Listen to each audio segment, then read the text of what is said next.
We're being joined right now by Jerome Ochere, is a sports journalist in Accra. Jerome, thank you so much for your time. It's an absolute pleasure to see you. You're not smiling, understandably so, but this has been a terrible 2024 for the Black Stars of Ghana.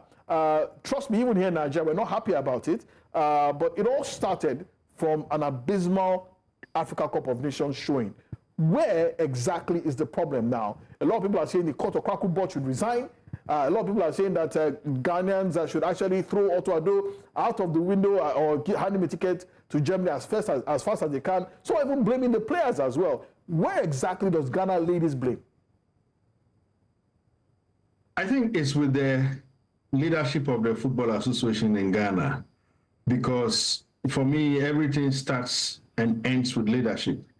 When I joined the link here, I was listening to the conversation on Nigerian coaches, and I just said to myself, Ghana and Nigeria never seem to learn. But in this case, it is Ghana we are talking about, and we haven't learned. Look, the problem with Ghana football as we speak is that in terms of managing the senior national team, there are too many amateur hands at work. And it is not as if we have not done or managed the Black Stars before. This is a team that has been managed really well to the pinnacle, or let's say the highest of world football. So if we are doing it again, you would think that the people in charge now will just refer to the notes of the past, or a lot of the guys who were in there some years ago, a lot of them are still alive. You can just return to them and compare notes and see what can be done to improve the standard of the team. What we have seen is a clear departure from the past. So, for instance, in the last 5 years, 5 or so coaches have been appointed, and a chunk of the appointment was done. Decisions that went into the appointment, were done from a purely self-centered point of view by the people in charge of our football. And that, for me, is why we find ourselves where we are. If you take Otto Addo, for example, in 2022, when we're about to play Nigeria, we didn't have a coach. We had to bring in Otto Addo to steer the qualifiers. Now, Otto Addo made it clear to us that he wasn't going to coach the team beyond the World Cup. And some of us have held that at that point, the FA needed to take a decision that served the long interest. That served the interest of the team in the long term. That's not what they did. They accepted Otto Addo's terms, which was that after the World Cup, he will go away. So Ghana went to the World Cup knowing very well that whether we perform poorly or we perform well, the coach is going away. And I'm saying that the Black Stars doesn't need a coach or a coaching decision of that nature. At that point, we needed to put our feet down and understand that we're not going to win the World Cup anyway. So let's go in for a coach who will stay with the team for a long term. If we had done that by that time, now it would have been 2 years in charge, and I'm sure the coach would have found a way of stabilizing the team. But we have chopped and changed here and there, and as we speak, there's a huge debate as to whether Otto Addo should stay or not. So it is basically poor decision-making on the part of the Football Association, and we are paying dearly for it. Okay, so where does Ghana football go right now? What happens now? Does the Koto Kwaku board resign en masse? I don't think that's going to happen.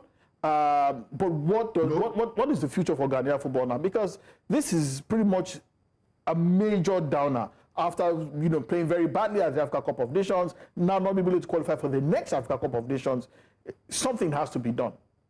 You see, some of us saw this coming.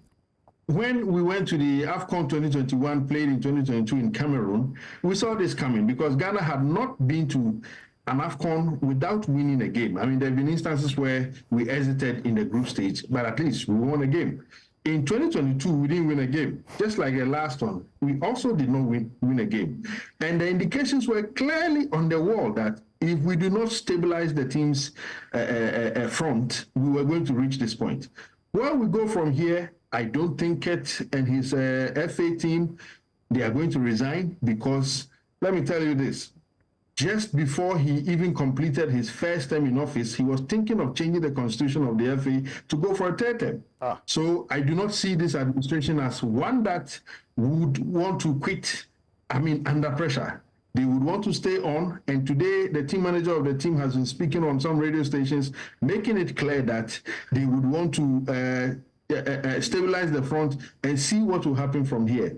The FA Executive Committee is meeting tomorrow in Accra, and I don't know what the decision is going to be, but I'm very sure that they are going to come out with the usual explanation that things are bad, let's be hopeful, and wait and see what will happen. What Ghanaians are asking for is that the coach should be sacked. In fact, I have on some radio stations today advised that the government should step in because the national team belongs to the state. It's not for the FA.